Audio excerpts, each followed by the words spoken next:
promise of morning light. You showed me the way to leave the past and all it steers me. Nostalgic culture presents the wonderful, brief, and tragic life of one of the greatest voices in history. Welcome back, my friends, to another video on our channel. Considered by many as the greatest female voice in history, Karen Carpenter's story is one of immense talent and profound tragedy. When she needed help the most, her own family turned their backs on her. Together with her brother, she achieved worldwide fame, but her love life was a constant struggle. She passed away in the prime of her youth under mysterious circumstances, but her musical legacy will live on forever. This is the story of the Carpenters and the great tragedy of Karen Carpenter. Karen Carpenter was born on March 2, 1950, in New Haven, Connecticut, with her brother Richard born 4 years earlier on October 15, 1946. Their parents, Agnes Reuer and Harold Bertram Carpenter, were not the affectionate type, either with each other or with their children. It was clear that Richard was Agnes's favorite, a fact she did not hide from Karen. Their father had an extensive record collection that included rock, pop, soul, jazz, and even classical music. Growing up surrounded by music had a profound influence on Karen and Richard.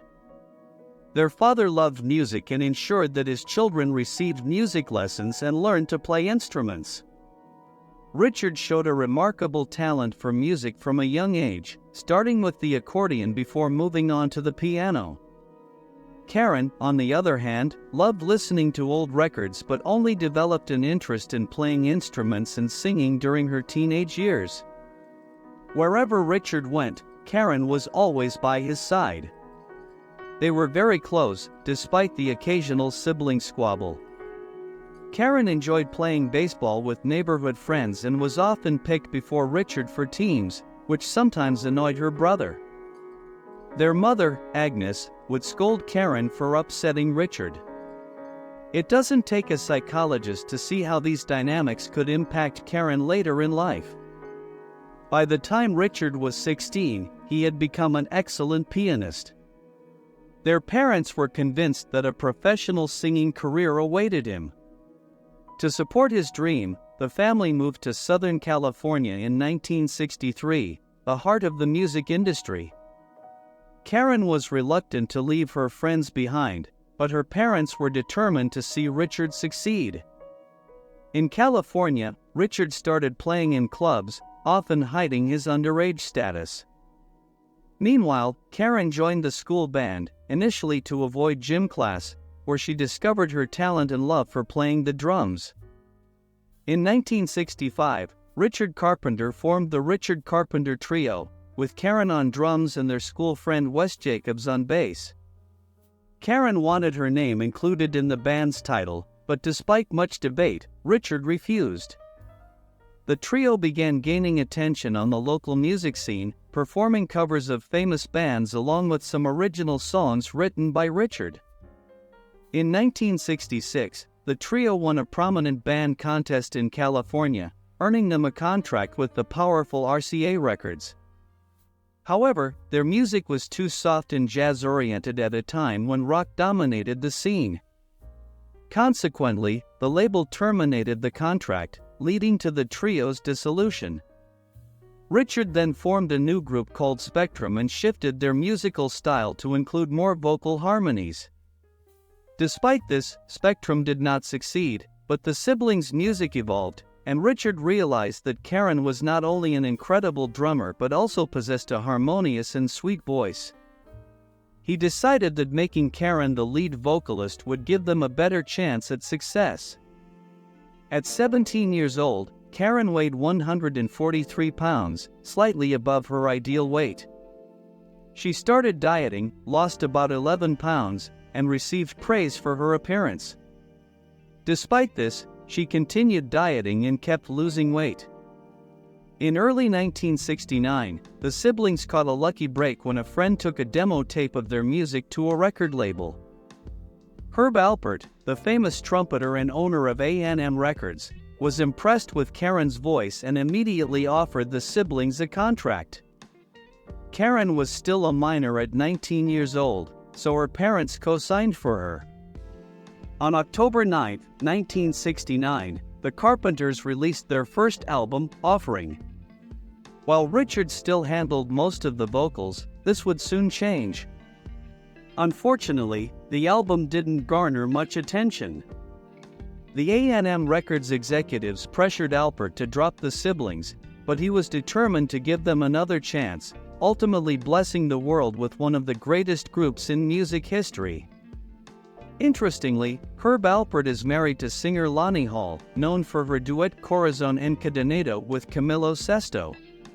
Alpert suggested the Carpenters record a song called Close to You, previously recorded by Richard Chamberlain, Dionne Warwick, Dusty Springfield, and even Alpert himself, all without success. Despite their doubts, the siblings followed his advice and recorded the song, featuring only Karen's vocals. The song was released on May 14, 1970. Just like me, be close to you. Its success was overwhelming, surprising both the siblings and the record label, selling 3 million copies in just 6 months. On July 25, 1970, the song reached number 1 on the Billboard Hot 100 in the United States, becoming their first major hit. At the end of 1970, Richard saw a TV commercial about weddings that played a short piece of music that captivated him. Inspired by this brief tune, he composed a full song titled, We've Only Just Begun. The siblings released this song on August 21, 1970, just 3 months after their first number 1 hit, and it was an instant success. We've only just begun to live. White. The song reached number 2 on the Billboard Hot 100, surpassed only by Simon and Garfunkel's Bridge Over Troubled Water. This song sold 1 million copies and earned the Carpenters 2 Grammy Awards in 1971. With just 2 songs, the Carpenters achieved worldwide fame and became millionaires within a year. Their first 2 hits were included in their second album, Close to You, released in late August 1970, which sold rapidly. In November 1970, Richard decided to relax and went to see a movie called Lovers and Other Strangers. In one scene, he heard a song performed by the group Bread and immediately recognized its potential, thinking that if they recorded it in their style, it might become their next big hit. He was right. Before the end of 1970, Karen recorded the song For All We Know, and it was released on January 15, 1971. And love may grow for all we know. Once again, the Carpenters struck gold. The song reached number 3 on the Billboard Hot 100 and sold millions of copies. On April 23, the siblings released another hit, Rainy Days and Mondays, which also became a major success, reaching number 2 on the Billboard Hot 100. It's all about hanging around. Rainy days and Mondays always get me down. Following this, they released the song Superstar, which also reached the 2nd spot on the charts. Your guitar, it says, don't you remember you told me you loved me, baby? These hit songs were included in their third album, Carpenters, released on May 14, 1971. As a fun fact, this album was the first to feature the iconic Carpenters logo. Although Karen was the star of the group, during most of their shows, she stayed behind the drums, while Richard and the other musicians took the front of the stage. At the beginning of 1971, the group faced criticism for this arrangement, and Richard had to reluctantly give the lead role to his sister Karen, who then began performing at the front during all their shows, not just occasionally as before. Karen started to overshadow Richard. On June 19, 1972, the Carpenters released their song Goodbye to Love, which became very popular and reached number 7 on the Billboard Hot 100. I'll say goodbye to love. No one ever cared if I should live. A notable feature of this song is Richard's innovative use of a fuzz guitar solo, something very uncommon at the time. Because of this, Goodbye to Love is often considered the first power ballad and a pioneer of the genre.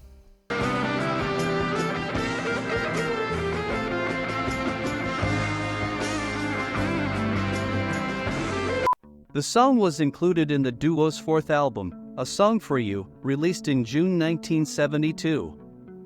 In addition to this hit, other songs from the album also became popular.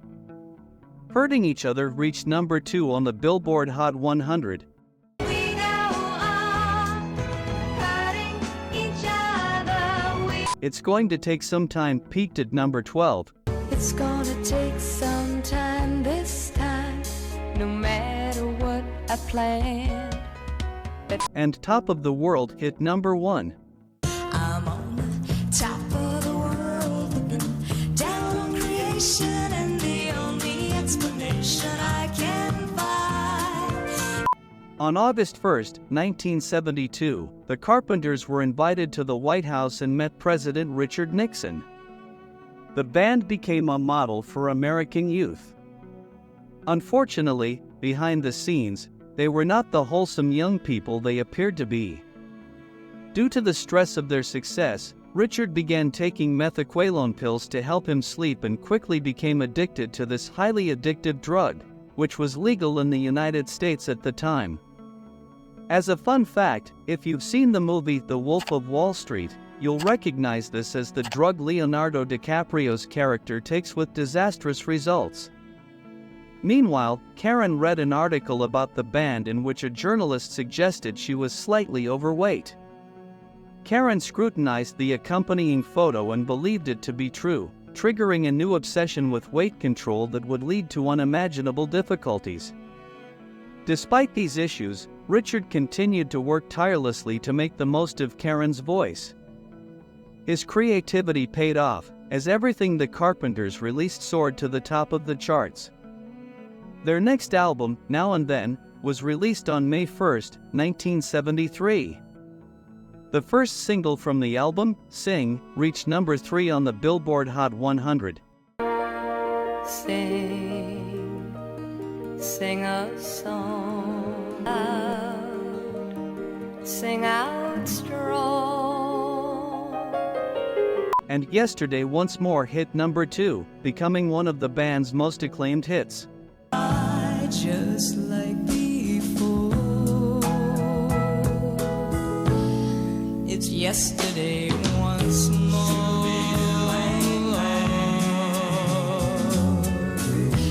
By 1974, Karen had lost a significant amount of weight, was consuming large quantities of laxatives, and hiding food to avoid eating. By then, she weighed only 99 pounds.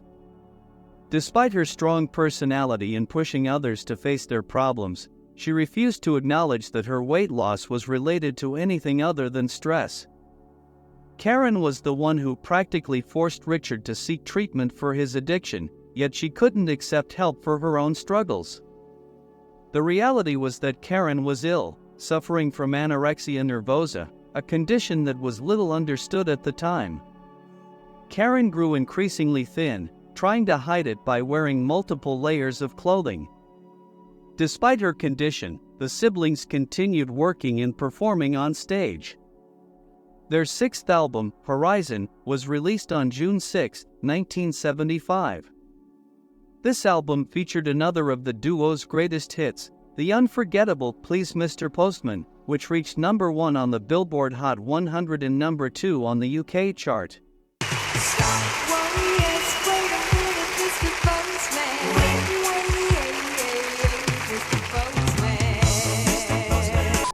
Another successful track from this album was Only Yesterday, which reached number 4 on the Billboard Hot 100.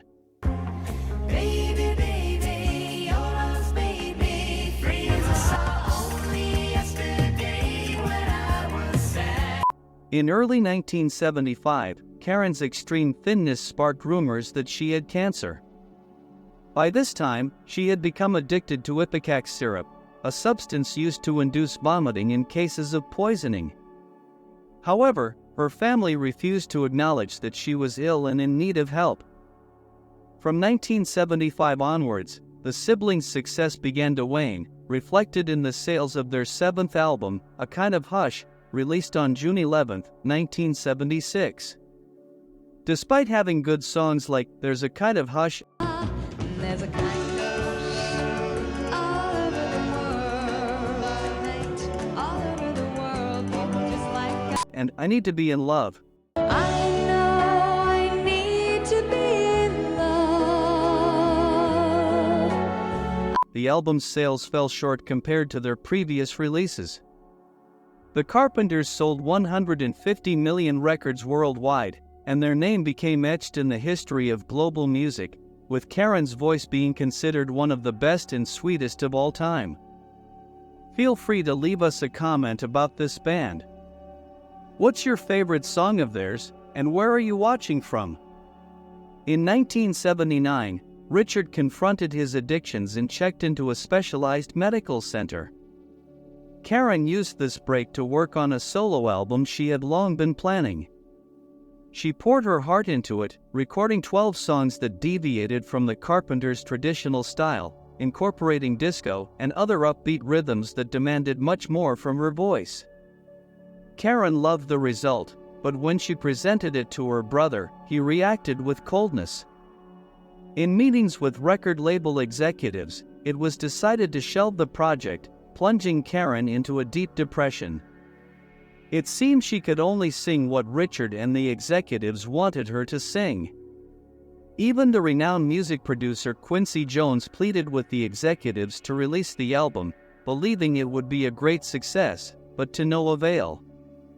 The truth is that Richard was very envious of Karen for achieving success without him. Karen's solo album was only released in 1996, 13 years after her death, when Richard finally allowed it to be published. In her love life, poor Karen had no luck either.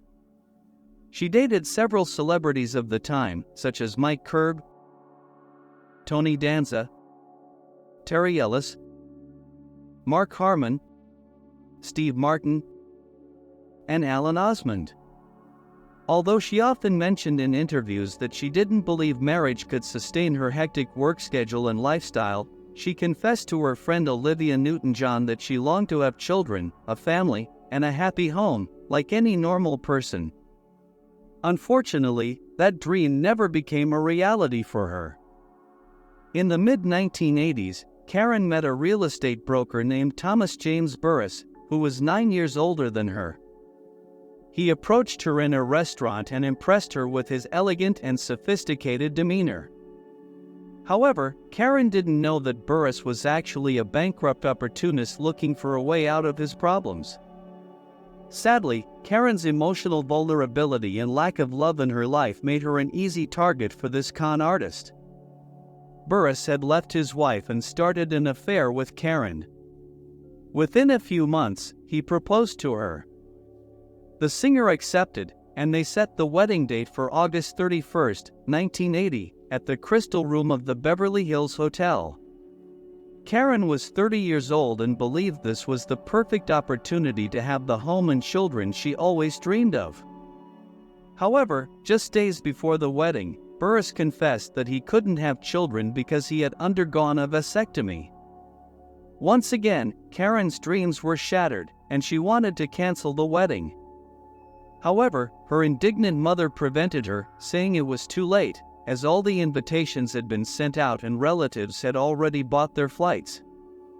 Desperate for her mother's approval and love, Karen didn't know how to stand up for herself. She gave in to the pressure and married a man who would become her worst nightmare. Soon after, Burris began spending all of Karen's money, squandering thousands of dollars on whims and luxuries. Worse yet, he subjected her to severe mental and physical abuse. Many believe that Burris played a crucial role in Karen's death, constantly pressuring her and belittling her. Karen's life became a living hell, and just a year after they married, she filed for divorce. Despite being extremely thin, Karen found new ways to continue losing weight.